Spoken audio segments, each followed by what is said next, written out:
C'est vraiment très important d'aller là-bas. On va prendre notre passage là, qu'on aime bien, qui parle vraiment du parlant d'autres langues. Vous allez voir que Paul parle aux Corinthiens de manière différente. 1 Corinthiens chapitre 14, vous avez vu que le 1 Corinthiens chapitre 14 est vraiment dédié au parlant d'autres langues.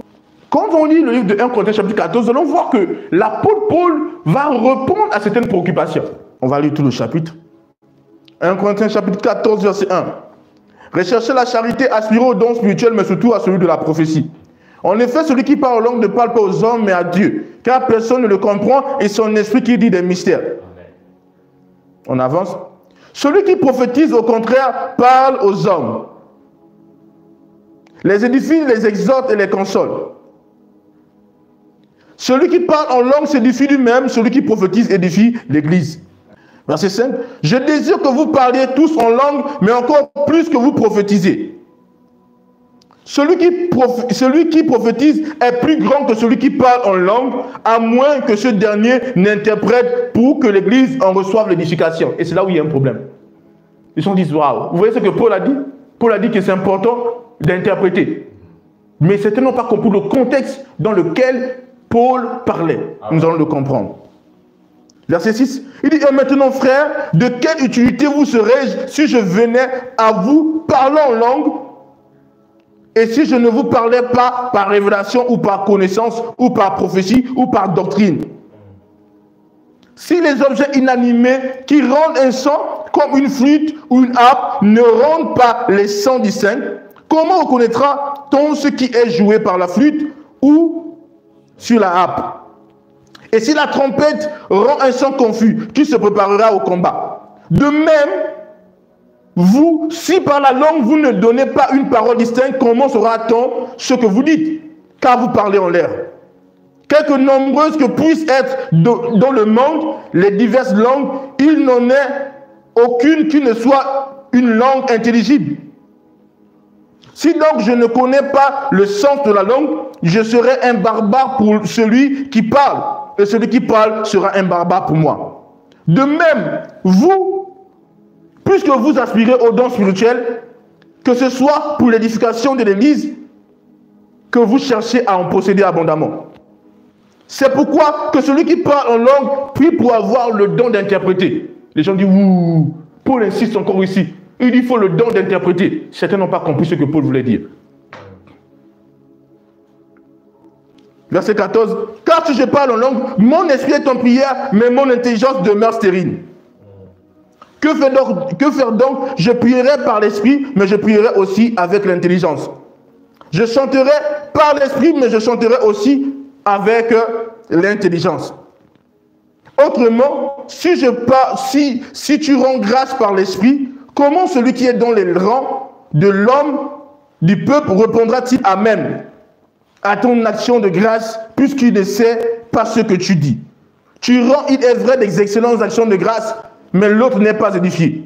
Je rends grâce à Dieu de ce que je parle en langue, plus que vous tous. Mais dans l'église, j'aime mieux dire 5 paroles avec mon intelligence, afin d'instruire aussi les autres, que 10 000 paroles en langue. Frères, ne soyez pas des enfants sous le rapport du jugement, mais pour la malice, soyez enfants. Et à l'égard du jugement, soyez des hommes faits. Il est écrit dans la loi, c'est par des hommes d'une autre langue et par des lèvres d'étrangers que je parlerai à ce peuple, et ils ne m'écouteront pas même ainsi, dit le Seigneur. Par conséquent, les langues sont un signe non pour les croyants, mais pour les non-croyants. La prophétie, au contraire, est un signe non pour les non-croyants, mais pour les croyants. Si donc une assemblée de l'Église entière tous parlent en langue, et qu'ils se souviennent des hommes du peuple ou des non-croyants, ne diront-ils pas que vous êtes fous? Mais si tous prophétisent et qu'ils se souviennent quelques non-croyants ou un homme du peuple, il est convaincu par tous, il est jugé par tous. Les secrets de son cœur sont dévoilés de telle sorte que, tombant sur sa face, il adorera Dieu et publiera que Dieu est réellement au milieu d'eux, au milieu de vous. Que faire donc, frères, lorsque vous vous assemblez les uns ou les autres parmi vous ont-ils un cantique, une instruction, une révélation, une langue, une interprétation, que tous se passe pour l'édification? Alléluia. Amen. En est-il qui parle en langue que 2 ou 3 au plus parlent? chacun à son tour, et que quelqu'un interprète.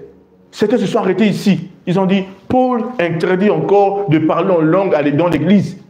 Il faut que 2 ou 3 parlent et qu'il y ait un interprète. Ce n'est pas ce que Paul voulait dire. Quand vous ne comprenez pas le topic, le sujet, vous n'avez pas une compréhension claire du parler d'autres langues, vous allez vous perdre. Et je vais m'expliquer. Quand on parle du parler d'autres langues,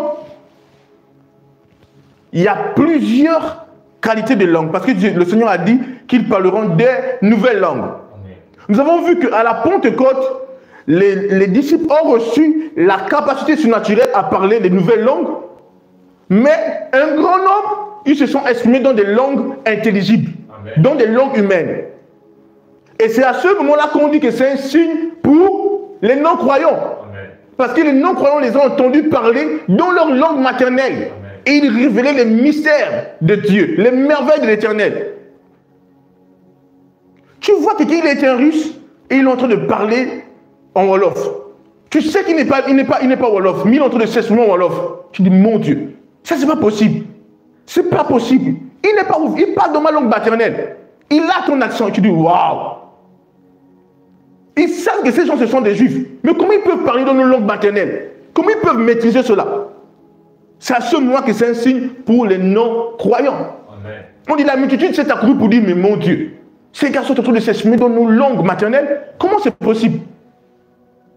Mais n'oubliez pas que le parler d'autres langues n'est pas restreint à ça. Parce qu'on a aussi dit que quand on parle en langue, on parle à Dieu. Et son esprit qu'on dit des mystères, des secrets. Les hommes n'arrivent pas à percevoir ce qu'on dit. Son esprit. Et nous avons compris qu'il y a aussi les langues des anges. Maintenant, dans la multiplicité des langues, il y a des langues qui ne sont pas humaines. Par exemple, dans les langues angéliques, il est possible d'exprimer des choses dans des langues angéliques. Il est possible d'exprimer des choses dans d'autres langues. C'est à ce moment-là qu'on a besoin d'un interprète. Amen. Je vais vous donner un exemple. Écoutez-moi très bien, vous allez comprendre jusqu'à la fin. Amen. Il y a eu un grand homme de Dieu, un père pour l'église, qui est déjà au ciel. Et il y avait quelque chose qui se passait durant ces cultes, ces programmes. À un moment, il y avait une sœur, je pense que le culte est presque terminé, au milieu de culte, elle se lève, elle commence à parler d'autres langues. Et soit elle s'assoit comme ça, ou parfois elle disait des choses dans la langue qu'ils écoutaient. Et la sœur aimait le faire. Makoto, Kopo, et puis on est en train de prêcher. Je me suis ici. La sœur créait un désordre dans l'église. Et l'homme de Dieu regardait, il savait que c'était une erreur. Alléluia. Amen. Un moment, par le Saint-Esprit, il a fait comprendre à ceux que c'était une erreur. Et c'est ce qui s'est passé dans l'église de Corinthe. Paul les a tellement montré que le parler d'autres langues était la clé, qu'ils sont tombés dans le mauvais côté. Ils sont allés dans les défis de parler d'autres langues. Quelqu'un me suit ici. Tout le monde voulait montrer qu'il a le meilleur parler d'autres langues. Imaginez-vous. Tout le monde voulait montrer qu'il maîtrise les codes sonores. Le désordre est entré dans la maison de Dieu. Il y a une confusion. Et pourtant, c'était un don spirituel, mais il y a une confusion. Donc certains se levaient, ils commençaient à s'exprimer dans des dialectes. Mais personne n'interprète. Donc ça devenait une cacophonie. Et pour dire, si quelqu'un qui un inconverti entre, un incroyant entre, il va vous entendre parler dans les choses, il va dire qu'est-ce qui se passe ici? Il va dire ce sont des fous. Parce que vous savez que quand on parle de l'église n'est pas seulement où les chrétiens sont. L'église aussi, les non-chrétiens viennent aussi à l'église. Tout le monde me suit ici? Donc quand un non-chrétien vient à l'église, il ne sait pas ce qu'il sait le parler d'autres langues. Donc, il va vous voir comment. C'est quoi l'église? Il y a un temps où on parle en d'autres langues, il y a un temps où on enseigne. Paul n'a pas interdit aux gens de parler en d'autres langues. Parce qu'il est possible de recevoir un message dans un dialecte spirituel. Et là, qu'est-ce qui se passe? On a la possibilité d'interpréter. Quelqu'un peut interpréter le message qui est transmis dans le dialecte angélique ou dans un dialecte spirituel. Tout le monde me suit ici? Et quand on interprète ce message, il devient quoi? Il devient une prophétie. Donc, le parlant d'autres langues plus l'interprétation, c'est la prophétie. Parce que la prophétie, c'est lorsque ça devient clair pour l'Église. Lorsque les chrétiens sont édifiés par ce qui est dit. Tout le monde me suit ici? Est-ce que je n'ai pas avancé? En fait, Paul n'interdisait pas aux chrétiens de parler d'autres langues. Il interdisait à des personnes qui voulaient montrer qu'ils avaient reçu des messages en langue. C'est pourquoi il a dit, s'il n'y a pas d'interprète, taisez-vous. Est-ce que c'est un peu, est-ce que tout le monde commence à comprendre? Donc, c'est ce que Paul est en train de dire. Parce que les chrétiens, ils parlaient beaucoup en d'autres langues, ils avaient compris le secret du parler en d'autres langues, mais ils s'y prenaient très mal. Il y avait une cacophonie. Imaginez-vous en plein message, c'est c'est possible que ça arrive, mais tout sous l'ordre du Saint-Esprit. Je vois souvent des gens qui sont confus, qui, pendant un culte, un programme, l'homme de Dieu prêche, il se lève et il commence à prophétiser. Certains ne savent pas que c'est une grande erreur. Bon, dans les églises, on n'est pas enseigné, parce que là où on est enseigné, ça ne se passe pas. Mais avant, c'était comme ça. Ce que l'homme de Dieu donne là, c'est quoi? C'est ça la prophétie? Amen. La prophétie, ça va faire quoi? Édifier. Quoi d'autre? Consoler, n'est-ce pas? Exhorter. Donc pendant qu'on enseigne, c'est la prophétie. Amen. Donc vous voyez qu'il y a eu des exagérations comme ça dans l'église. C'est pourquoi Paul a dit que s'il n'y a pas l'interprétation, qu'il se taise. Bon, imaginez-vous que par exemple, il y a un pupitre et quelqu'un va venir enseigner. Il se met debout et il commence à faire Madolaïn. Il se met là où on enseigne, il parle en langue. Dites-moi, qui va entendre ça? C'est pourquoi Paul dit, s'il n'y a pas d'interprète, qu'on est face à une telle erreur, que les hommes parlent à Dieu et ils parlent à eux-mêmes. Et c'est quoi parler à Dieu? C'est prier en d'autres langues en parlant à Dieu. C'est pas se tenant devant et tu commences à parler en d'autres langues. Uniquement. Tout le monde me suit ici? Amen. Oui. Quand il dit de parler à Dieu, la Bible dit quoi? Celui qui parle en d'autres langues ne parle pas aux hommes, mais parle à Dieu. Donc quand il dit parle à Dieu et à toi-même, c'est que tu parles en langue, mais pas pour t'exposer, venant comme c'était un message que tu as reçu de Dieu. Non. Donc c'était ça en fait. Certains venaient, viennent se dire, il est Mado, Biras, il parle. Après il termine, il pique, il a libéré un message. Pour dire que s'il n'y a pas des interprètes, pourquoi faire de tels désordres? Parce qu'il y a une différence entre parler en langue et prier en langue. Vous devez le comprendre. Il y a une différence entre parler, prier et chanter en langue. Prier en autre langue, c'est autre chose. Quand on prie en autre langue, on ne sait pas le moment, à part si l'Esprit de Dieu fasse quelque chose et libère un message. Mais lorsqu'on prie en autre langue, ce n'est pas par rapport d'abord au peuple, aux autres, c'est par rapport à toi. Amen. Là, tu pries, tu parles à Dieu. Mais non, dans le monde spirituel, il y a une loi qui le comprend. Je parle de la loi de l'équilibre. La loi de l'équilibre va de pair, est liée à la loi de l'ordre. Paul veut enlever le désordre, il veut montrer l'équilibre. Je ne suis pas en train de dire ici que c'est anormal de venir en devant. Parfois, vous allez me voir, j'enseigne et je parle en d'autres langues. Et après, quand je parle en d'autres langues, je libère une révélation. Qu'est-ce que j'ai fait? J'ai en même temps parlé dans une langue et j'ai interprété. Et je transmets le message. Parce que c'est possible de recevoir une information dans une langue angélique. Et après, tu interprètes. Quelqu'un me suit ici? Amen. C'est pourquoi parfois je suis en train de dire, oh, Shabrad. Et quand je dis ça, je commence à développer d'autres révélations. Là, il y a eu quoi? Un téléchargement. Amen. Et maintenant, aujourd'hui, c'est plus possible comme avant. Aujourd'hui, la plupart des chrétiens qui prient vraiment en d'autres langues, ils ont le don d'interprétation.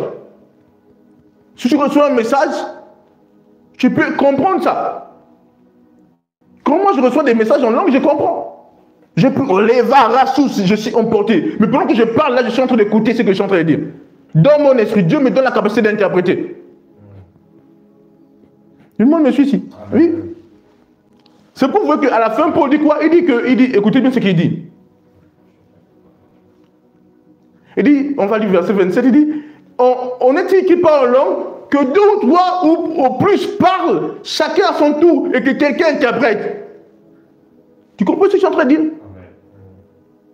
Il dit que deux ou trois parlent. Si tu viens devant le pupitre, tu viens juste parler en d'autres langues. Il faut bien qu'il y ait un interprète. Amen. Si je viens à l'église et je parle seulement en d'autres langues et je rentre, vous avez dit, papa, qu'est-ce que tu as fait, prophète? On n'a rien compris, il n'a pas lu le message. Et c'est pourquoi qu'on avance et dit, s'il n'y a pas d'interprète, qu'on se taise dans l'église. Celui qui est devant sur il se tait dans l'église et qu'est-ce qu'il fait? Qu'on parle à soi-même et à Dieu. Qu'on parle à qui? À soi-même. Et à qui? À Dieu. Mais c'est comment on parle à Dieu? Sans d'autres langues. Tout le monde me suit ici. Maintenant, je ne suis pas en train de... Il faut que ça soit clair. Je ne suis pas en train de dire que quelqu'un ne peut pas être en train de prier, enseigner, parler en langue. Tout le monde me suit ici. Je dis qu'en fait, il ne faut pas qu'il y ait un désordre, comme Paul l'a dit. Alléluia. Oui. Un homme de Dieu ne peut pas venir et puis pas juste en langue, il rentre à la maison. À part si ces chrétiens-là, il a affaire à des chrétiens qui sont aussi matures en esprit. Mais si les chrétiens ne sont pas matures en esprit, ils ne peuvent pas comprendre ce qu'ils disent. Ils n'ont pas l'interprétation des langues. Ils ne pourront pas. Amen. Il y a des généraux de Dieu qui s'expriment en d'autres langues et ils s'écoutent. Oui. Il y a l'équilibre. Et il y a l'ordre. Le diable peut rendre des choses saines comme si les choses étaient impures. Et là, il commence à avoir un désordre dans ce qui est sain. Il commence à avoir un désordre dans ce qui est quoi? Dans ce qui est pur. Alléluia. Donc, la loi qui va vous permettre de vous maintenir, c'est quoi? C'est la loi de quoi? De l'équilibre et la loi de l'ordre. Donc, Paul n'a pas interdit aux gens de parler en d'autres langues. C'est pour qu'il a dit qu'il parle à soi-même et à Dieu. On parle à Dieu comment? C'est quand on parle en d'autres langues. Quand on parle en langue, on parle à Dido. Oui, mais là, tu parles pour toi-même. Tu te lèves au milieu de l'assemblée, tout le monde prie. Tu fais « Mon God, je ne sais pas si vous comprenez ce que je suis en train de dire. Ida! Tu es en train de... Là, tu ne parles pas à toi-même. Tu ne parles pas à Dieu seulement. Tu prends autorité dans la scène pour t'exprimer. C'est là où il y a le problème. Et certains ont du plaisir à faire ça dans des assemblées. Les gens ont la facilité à attendre le matin. Pourquoi? Quand vous devez comprendre que dans le monde spirituel, il y a l'équilibre. Vous savez, certaines personnes, quand vous allez m'écouter souvent, vous allez... Parfois, je regarde certains mes enfants spirituels, je les vois, je vois qu'ils sont confus. Parce qu'ils ne comprennent pas la loi de l'équilibre. Ils ne comprennent pas la loi de l'équilibre. Par exemple, Dieu nous a demandé de donner, n'est-ce pas? Parce que vous savez que même donner, là, on ne donne pas n'importe comment. Même donner, on ne donne pas n'importe comment. Il faut donner par le Saint-Esprit. Souvenez-vous quand Jésus-Christ vient à la piscine de Bethesda. Vous vous souvenez de cette piscine? Oui. Qu'est-ce qui se passe? Jésus a guéri une personne, Jésus a guéri tout le monde. Alléluia. Vous allez voir que dans les actions qu'on accomplit, on doit pouvoir faire tout par le Saint-Esprit. L'équilibre, c'est être conduit par le Saint-Esprit. La chose qui amène une grande corruption dans certaines choses spirituelles, c'est le tu m'as vu, ou c'est l'orgueil, le fait de vouloir s'élever au-dessus des autres. C'est ce qui amène le problème. Tout le monde me suit ici. C'est juste ça. Mais quand tu ne cherches pas à essayer de t'élever au-dessus des autres, quand tes motivations sont propres et pures, parfois moi en tant que prophète, en tant qu'homme spirituel, j'ai vu des gens parlant d'autres langues que je sais qu'ils ne parlent pas. Je sais qu'ils sont en train de faire des éléments sonores qui semblent être bons pour les oreilles, mais je sais que leur profondeur n'est pas comme ça. Vous m'avez souvent vu, parfois quand je dis à quelqu'un, je dis, élève la voix. Ça doit monter depuis l'intérieur. Parce qu'un homme spirituel peut écouter l'effervescence spirituelle de la chose. Donc, peu importe où vous êtes, faites les choses dans l'ordre. Alléluia. Amen. Sachez que durant toute, vous devez comprendre une chose. Toute votre vie en Christ, vous allez être exposé à certaines choses. D'autres, peut-être non. Mais la plupart sont exposés à les mêmes choses que tous les chrétiens ont été exposés. Je vous dis la vérité. Les mêmes choses. C'est l'enseignement qui te délivre de certaines erreurs. Quand tu ne reçois pas l'enseignement, tu ne seras pas épargné de certaines erreurs. Ne dis pas que tout le monde est exposé aux mêmes erreurs. Si tu ne prêtes pas attention au message, tu seras exposé à certaines erreurs. C'est vrai que certains n'ont pas le même fond que d'autres, ce qui fait que d'autres seront plus exposés à certaines choses. Mais il n'y a que l'enseignement qui peut te préserver de certaines erreurs.